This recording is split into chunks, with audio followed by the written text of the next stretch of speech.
إن الحمد لله نحمده ونستعينه ونستغفره ونعوذ بالله من شرور أنفسنا ومن سيئات أعمالنا من يهده الله فلا مضل له ومن يضلل فلا هادي له وأشهد أن لا إله إلا الله وأشهد أن محمدا عبده ورسوله أما بعد فإن خير الحديث كتاب الله وخير الهدي هدي محمد صلى الله عليه وسلم وشر الأمور محدثاتها وكل محدثة بدعة وكل بدعة ضلالة وكل ضلالة في النار يا أيها الذين آمنوا اتقوا الله حق تقاته ولا تموتن إلا وأنتم مسلمون يا أيها الناس اتقوا ربكم الذي خلقكم من نفس واحدة وخلق منها زوجها وبث منهما رجالا كثيرا ونساء واتقوا الله الذي تساءلون به والأرحام إن الله كان عليكم رقيبا يا أيها الذين آمنوا اتقوا الله وقولوا قولا سديدا يصلح لكم أعمالكم ويغفر لكم ذنوبكم ومن يطع الله ورسوله فقد فاز فوزا عظيما يقول الله تبارك وتعالى في كتابه العزيز أعوذ بالله من الشيطان الرجيم بسم الله الرحمن الرحيم قال الله سبحانه وتعالى إنا أنزلناه في ليلة مباركة إنا كنا منذرين فيها يفرق كل أمر حكيم أمرا من عندنا إنا كنا مرسلين. تمام طرح کی تعریف حمد و ثناء عظمت و کبریائی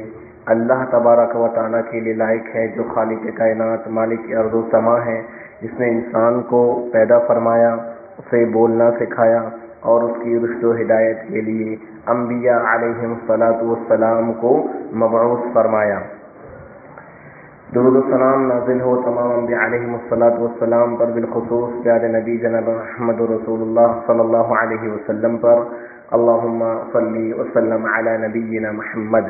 اللہ تبارک و تعالیٰ کی بے شمار رحمتیں نازل ہو جناب محمد رسول اللہ صلی اللہ علیہ وسلم کی پاکیزہ آل و اولاد پر، آپ کے جانثار اصحاب کرام پر، اور اللہ تبارک و تعالیٰ کی مدد اور تائید قیامت کی صبح تک اپنے وعدے کے مطابق ان لوگوں کے ساتھ رہیں جنہوں نے جناب محمد رسول اللہ صلی اللہ علیہ وسلم کے لائے ہوئے دین کی اتباع اور پیروی آپ کے اصحاب کے منہج کے مطابق کی۔ اللہم آمین۔ اللہ ہم دعا کرتے ہیں اللہم ارنا الحق حقا وارزقنا اتباعہ، اے اللہ جو راستہ حق کا ہے تو اسے ہمیں حق دکھا اور اس کی اتباع کی ہمیں توفیق دے، آمین۔ اللہم ارنا الباطل باطلا وارزقنا اجتنابہ، اے اللہ جو راستہ باطل ہے تو اسے ہمیں باطل دکھا اور اس سے اجتناب کی ہمیں توفیق دے، تقبل رب العالمین۔ محترم حاضرین جمعہ، بزرگوں، نوجوان ساتھیوں اور پیارے بچوں، یہ مہینہ اسلامی سال کے حساب سے شعبان کا مہینہ ہے، اور بدقسمتی سے مسلمانوں نے اس مہینے کے اندر بھی کچھ ایسی چیزیں، کچھ ایسی عبادتیں دین اور شریعت کے نام پر ایجاد کر لی یا ان کو رائج کر لیا،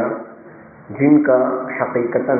شریعت اسلامیہ سے کوئی تعلق نہیں ہے، یا وہ چیزیں کتاب و سنت کے معیار پر کھری نہیں اترتی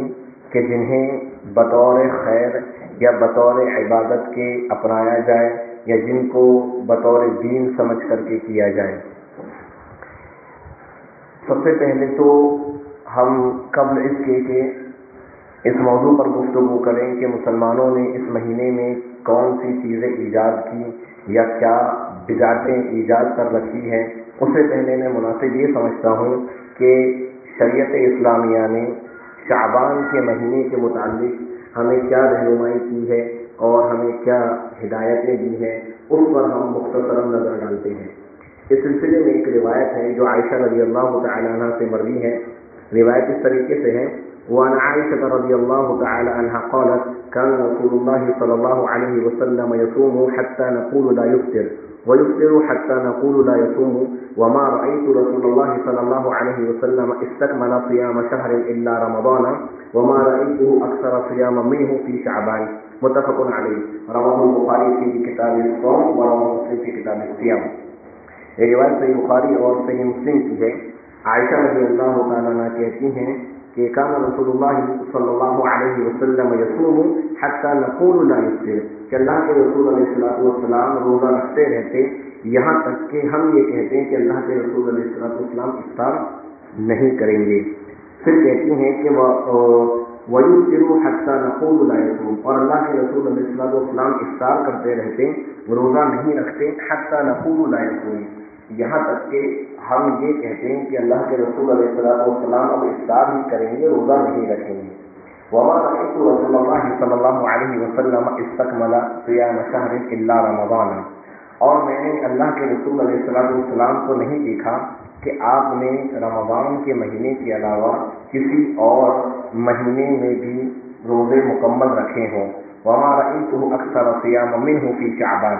اور میں نے اللہ کے رسول علیہ السلام کو رمضان کے علاوہ شعبان سے زیادہ کسی اور مہینے میں روزے رکھتے ہوئے نہیں دیکھا. اس حدیث سے یہ بات ہمیں سمجھ میں آتی ہے کہ شریعت اسلامیہ اور اللہ کے رسول علیہ السلام کی تعلیم یہ ہے کہ اس مہینے میں نفل روزوں کا بکثرت اہتمام کیا جائے. لیکن اس کی حکمت یا اس کے پیچھے کیا وجہ ہے کہ اللہ کے رسول علیہ السلام کیوں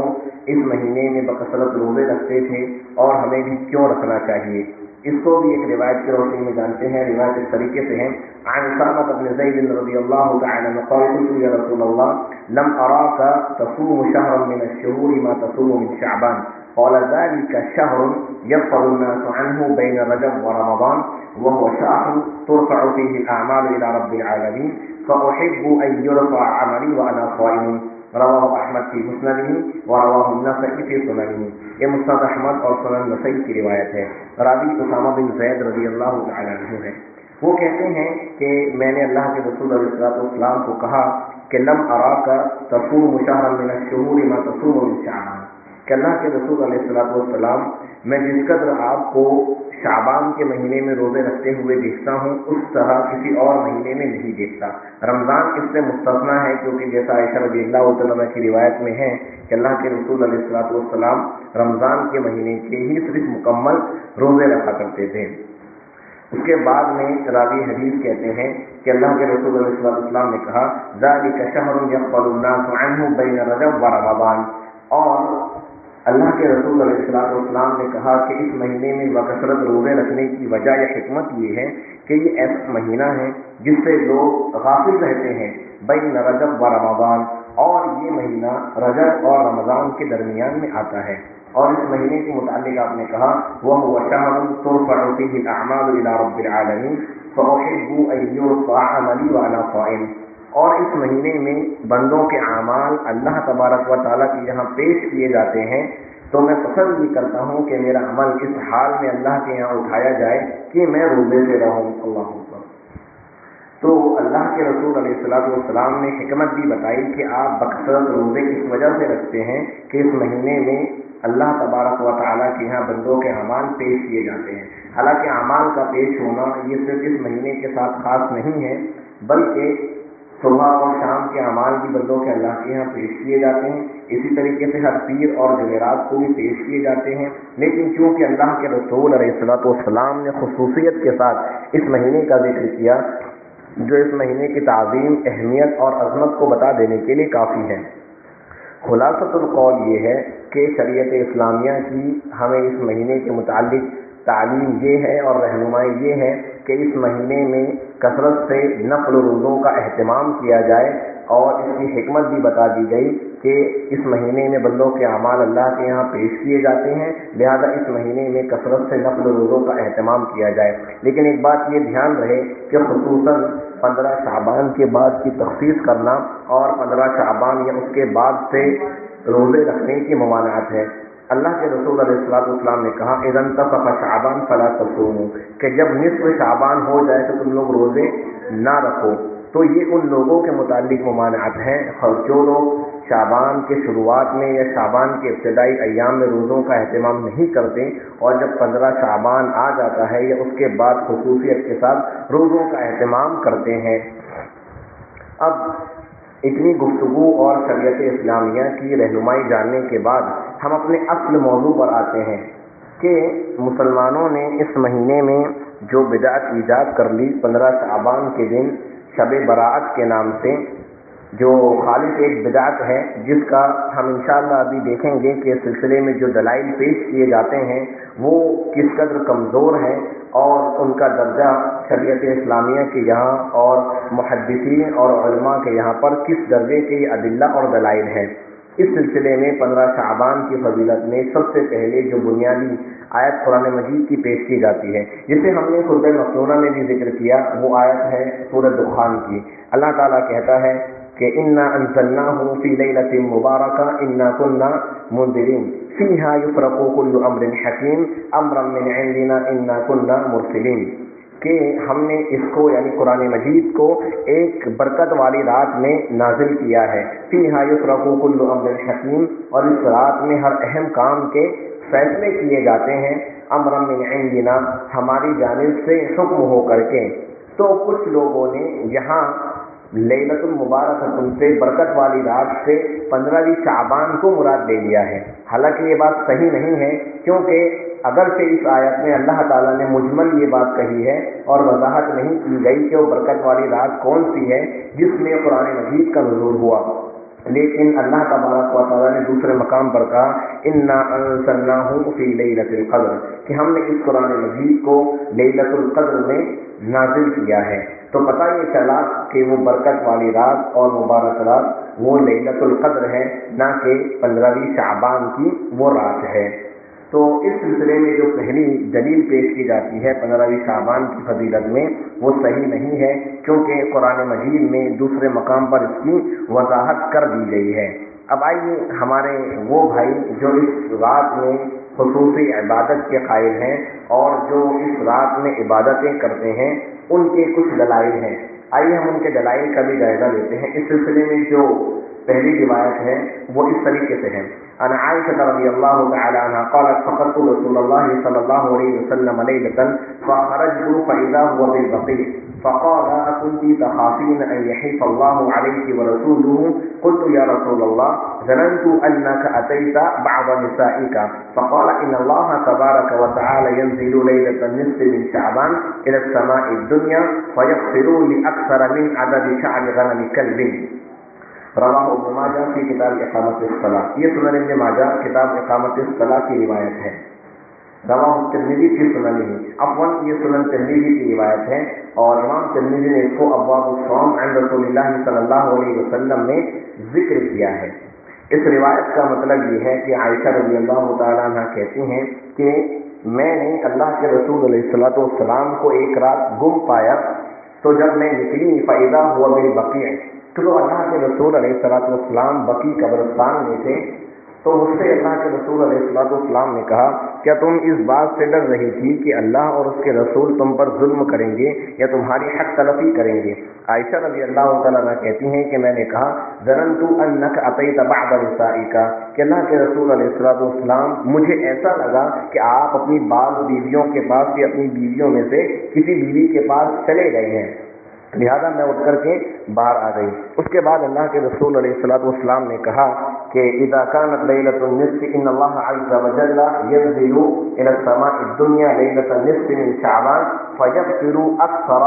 من عدد شعر غنم كلب، کہ جب 15ویں شعبان کی رات ہوتی ہے تو اللہ تبارک و تعالی دنیاوی آسمان پر آتا ہے اور قبیلہ کلب کی جو بکریاں ہیں اس کے بکریوں کے بالوں کے برابر اللہ تبارک و تعالی جو ہے وہ مغفرت فرما دیتا ہے، لوگوں کی اللہ تبارک و تعالی مغفرت کر دیتا ہے۔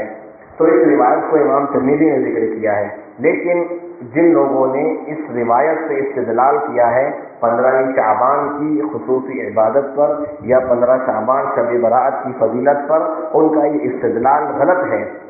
انتہائی غلط ہے، کیونکہ خود امام ترمذی رحمۃ اللہ علیہ نے اس حدیث پر کیا کلام کیا ہے آئیے وہ ہم دیکھتے ہیں۔ خود امام ترمذی رحمۃ اللہ علیہ کہتے ہیں کہ وحدیث عائشہ لا نعرفه من هذا الوجه الا من حديث الحجاج وسمعت محمدا يضاعف هذا الحديث ويقول يحيى بن ابي كثير لم يسمع من عروه وحجاج بن ارطاع لم يسمع من يحيى بن كثير، کہ امام ترمذی کہتے ہیں کہ عائشہ رضی اللہ تعالیٰ عنہ کی یہ جو روایت ہے یہ صرف ہمیں حجاج بن ارطاع کی سند اور اس کے طریق سے معلوم ہے، اور میں نے امام بخاری یعنی محمد بن اسماعیل امام بخاری رحمۃ اللہ علیہ کو اس حدیث کو ضعیف کہتے ہوئے سنا، اور امام بخاری رحمۃ اللہ علیہ کہتے تھے کہ اس حدیث کے اندر جو راوی ہے یحییٰ بن ابی کثیر، حجاج بن ارطاع جو ہے انہوں نے اس حدیث کے دوسرے راوی عروہ سے نہیں سنا، اور یحییٰ بن ابی کثیر نے یہ حجاج بن ارطاع سے نہیں سنا، لہذا یہ روایت جو ہے اس حدیث کے راویوں کا امام بخاری کے بقول ایک دوسرے سے سماع ثابت نہیں ہے، اور سماع ثابت نہیں ہونے کی وجہ سے یہ روایت ضعیف ہے،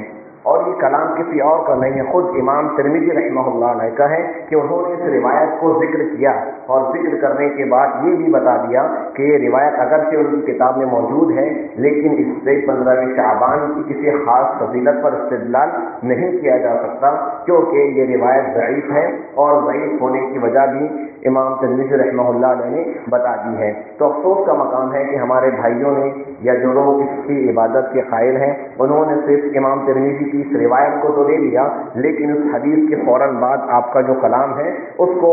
دانستہ یا نادانستہ ترک کر دیا۔ تو پتہ یہ چلا کہ جس روایت سے امام ترمذی کی سنن ترمذی کی روایت سے استدلال کیا جاتا ہے وہ روایت خود امام ترمذی رحمۃ اللہ علیہ نے ضعیف قرار دیا ہے، اور جیسا کہ آپ نے ذکر کیا کہ امام بخاری رحمۃ اللہ علیہ اس روایت کو ضعیف قرار دیتے تھے۔ اب اس سلسلے میں ہمارے وہ بھائی جو اس کی عبادتوں کے قائل ہیں یا اس رات خصوصی طور پر عبادتوں کا اہتمام کرتے ہیں ان کی دوسری دلیل ہم دیکھتے ہیں۔ دوسری روایت اس طریقے سے ہے، عن ابي موسى الاشعري رضي الله تعالى عنه عن رسول الله صلى الله عليه وسلم قال ان الله لا يطلع في ليله النصف من شعبان فيغفر لجميع خلقه الا لمشرك او مشاحن، کہ ابو موسیٰ اشعری رضی اللہ عنہ کہتے ہیں کہ اللہ کے رسول علیہ السلام نے کہا کہ جب 15 شعبان کی رات ہوتی ہے تو اللہ تبارک و تعالیٰ اپنی مخلوق کے طرف متوجہ ہوتا ہے، جھانکتا ہے اور اپنی تمام مخلوق کو بخش دیتا ہے سوائے مشرک کے اور کینہ رکھنے والے کے۔ تو اس روایت کو امام ابن ماجہ نے کتاب اقامت الصلاۃ کے اندر ذکر کیا ہے، اور یہ روایت ابن ماجہ کی ہے۔ اب اس حدیث سے بھی 15 شعبان کی فضیلت پر کوئی خاص استدلال نہیں کیا جا سکتا۔ اس کی وجہ یہ ہے کہ محدثین کرام نے اس روایت کو بھی ضعیف قرار دیا ہے، جیسے کہ امام بوصیری رحمہ اللہ زوائد ابن ماجہ جلد نمبر 2 صفحہ نمبر 10 پر یہ بات کہتے ہیں کہ اس حدیث کے اندر 2 راوی عبداللہ بن لہیہ اور ولید بن مسلم، یہ 2 راوی ایسے ہیں جن کی وجہ سے یہ روایت ضعیف ہے اور قابل استدلال نہیں ہے، لہذا پتہ یہ چلا کہ ابن ماجہ کی جس روایت سے یہ اس کی فضیلت پر یا عبادت پر استدلال کیا جاتا ہے وہ روایت بھی محدثین کے یہاں پر ضعیف ہے اور قابل حجت نہیں ہے، جس کی وجہ یہ ہے کہ اس میں 2 راوی عبداللہ بن لہیہ اور ولید بن مسلم یہ دونوں راوی ضعیف اور کمزور ہیں، لہذا اس روایت سے بھی 15 شعبان کی یا شب برات کی کسی بھی طرح کی کوئی خاص فضیلت پر استدلال کرنا یا اس سے اس کی کوئی عبادت یا فضیلت ثابت کرنا یہ صحیح نہیں ہے، بلکہ یہ انتہائی کمزور دلیل ہے جو حجت نہیں بن سکتی۔ تو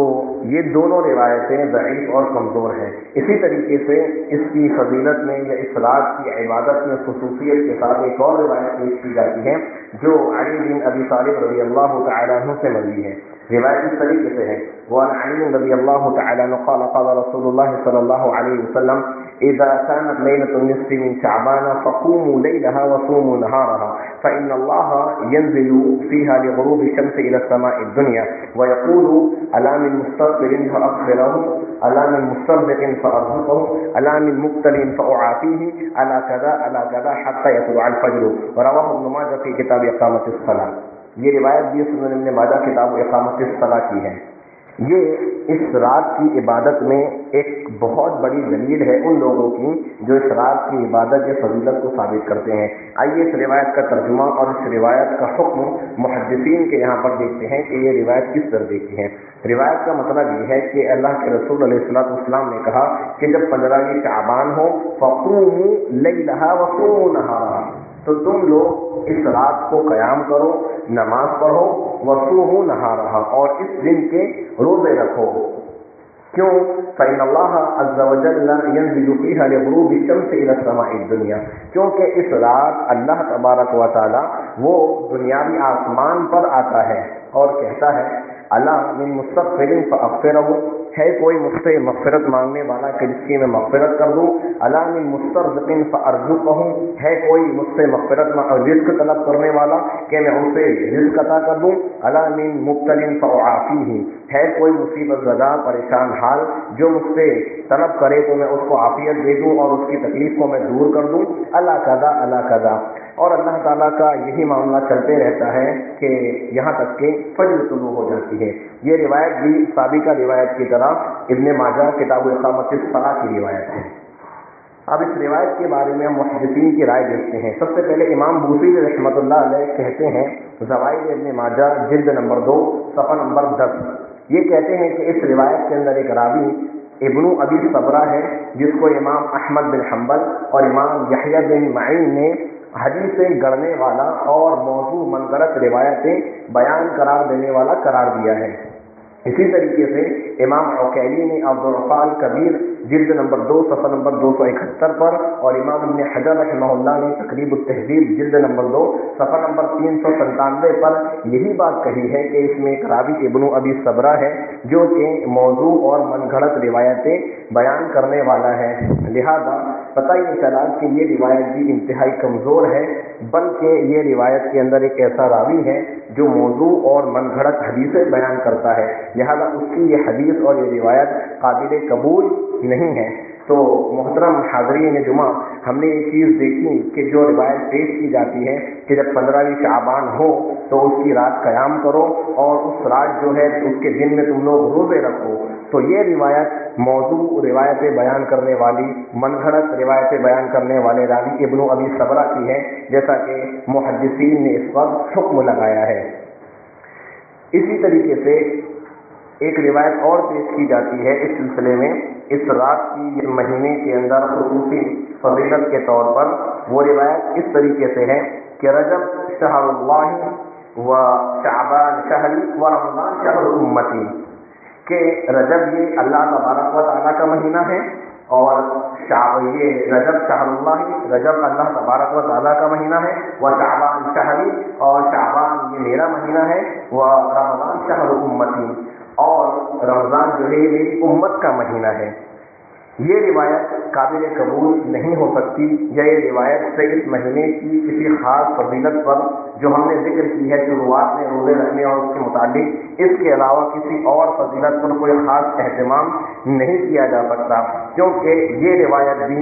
موضوع ہے، جیسا کہ متعدد محدثین اکرام پر اس روایت کے موضوع اور من گھڑت ہونے کی صراحت کی ہے۔ امام ابن الجوزی الموضوعات جلد نمبر 2 حدیث نمبر 205 اور 206 پر کہتے ہیں کہ یہ روایت موضوع ہے۔ اسی طریقے سے امام صنعانی الموضوعات صفحہ نمبر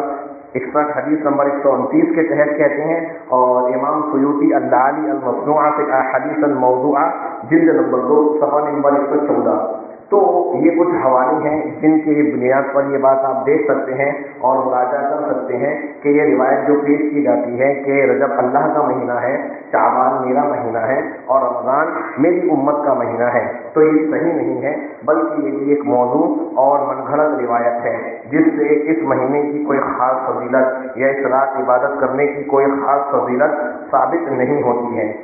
اب اس سلسلے میں ہم کچھ ایک دو روایتیں اور دیکھتے ہیں جن کی بنیاد پر یہ استدلال کیا جاتا ہے کہ اس رات خصوصی طور پر نمازوں کا اہتمام کیا جائے گا۔ اس روایت کو بھی ہم دیکھ لیتے ہیں۔ وہ روایت اس طریقے سے ہے، اللہ کے رسول علیہ السلام سے جو چیز منقول ہے کہ جو اس رات 100 رکعتیں نماز پڑھتا ہے اور ہر رکعت کے اندر سورہ فاتحہ اور سورہ اخلاص کو 10 مرتبہ پڑھتا ہے، تو اللہ کے رسول علیہ السلام نے کہا کہ جو اس طریقے پر اس رات نماز پڑھتا ہے تو قضى الله عز وجل له كل حاجة طلبها تلك الليلة، کہ جو اس طریقے پر نماز پڑھے کہ 100 رکعتیں نماز پڑھے اور ہر رکعت میں 10 مرتبہ سورہ فاتحہ اور سورہ اخلاص پڑھے، تو اس رات جو بھی اللہ سے وہ حاجت مانگے تو اللہ تبارک و تعالیٰ اس کی حاجت کو پورا کر دیتا ہے۔ یہ روایت کو بھی امام ابن الجوزی رحمۃ اللہ علیہ نے الموضوعات جلد نمبر 2 حدیث نمبر 147، 28 اور 129، اس کے تینوں طریقے، یہ 3 طریقوں سے روایت جو آئی ہیں، تینوں کو ذکر کرنے کے بعد کہا ہے ھذا حدیث لا نشک انہ موضوع، کہ اس روایت کے موضوع اور من گھڑت ہونے میں ہمیں کوئی شک اور شبہ باقی نہیں ہے۔ تو جو روایت عبادت کی صفت جو ثابت کی جاتی ہے جس روایت سے، جیسا کہ ہم نے آپ کو بتایا کہ یہ روایت بھی انتہائی من گھڑت اور موضوع روایت ہے۔ ایک اور روایت اس سلسلے میں پیش کی جاتی ہے اللہ کے رسول علیہ السلام سے، وہ روایت اس طریقے سے ہے من صلی لیلۃ النصف من شعبان 12 رکعۃ یقرأ فی کل رکعۃ قل هو اللہ احد 30 مرۃ لم یخرج حتی یری مقعدہ من الجنہ، کہ جو 15ویں شعبان کی رات 12 رکعتیں نماز پڑھتا ہے اور ہر رکعت میں 30 مرتبہ قل هو اللہ احد سورہ اخلاص پڑھتا ہے، تو وہ اس وقت تک نہیں نکلے گا جب تک کہ وہ جنت میں اپنا ٹھکانہ نہ دیکھ لے۔ تو یہ روایت بھی پیش کی جاتی ہے ان لوگوں کی جانب سے جو اس رات عبادت کے اور اس رات میں خصوصی عبادتوں کا اہتمام کے قائل ہیں۔ آئیے اس روایت کو بھی ہم دیکھتے ہیں۔ امام ابن الجوزی رحمۃ اللہ علیہ الموضوعات جلد نمبر 2 حدیث نمبر 129 کے تحت کہتے ہیں کہ یہ روایت بھی موضوع ہے۔ اسی طریقے سے امام سیوطی رحمۃ اللہ علیہ اللآلی المصنوعہ جلد نمبر 2 اور صفحہ نمبر 59 پر یہ بات کہتے ہیں کہ یہ روایت موضوع ہے۔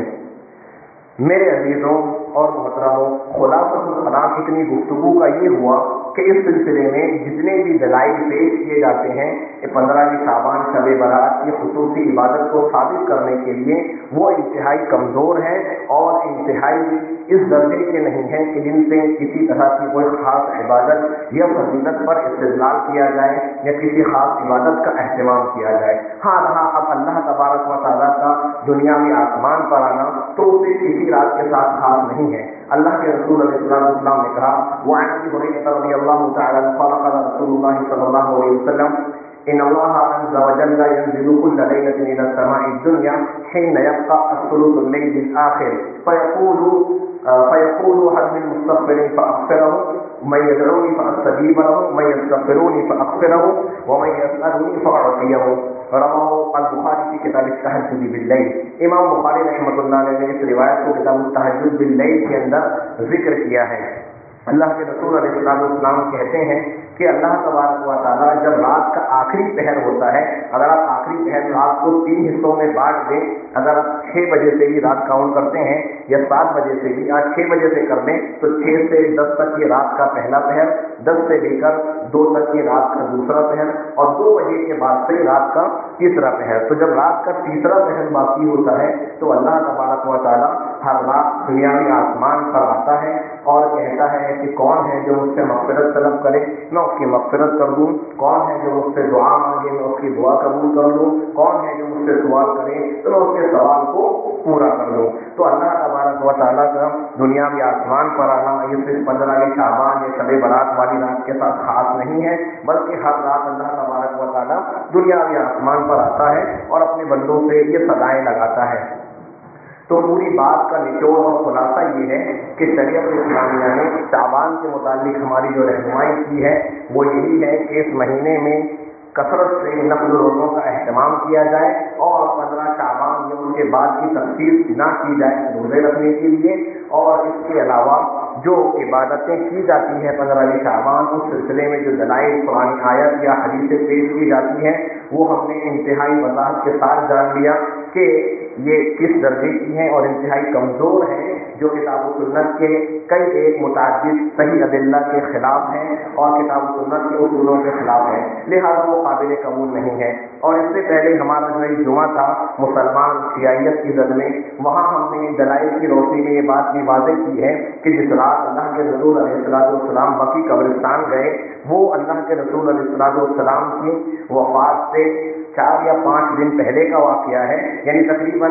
6 یا 7 ربیع الاول کا وہ واقعہ ہے، اور اس واقعے کا بھی شعبان سے کوئی لینا دینا نہیں ہے۔ اللہ تبارک و تعالیٰ سے دعا ہے کہ اللہ جو باتیں ہم نے یہاں سنی ہیں جو حق کے مطابق رہی ہے، اللہ تبارک و تعالیٰ تو اس پہ ہمیں سمجھ کر عمل کرنے کی اور دوسروں تک پہنچانے کی توفیق عطا فرما، اور جو باتیں کتاب و سنت کے حق کے خلاف رہی ہو اللہ تبارک و تعالیٰ تو اس سے درگزر فرما، وما توفیقی الا باللہ۔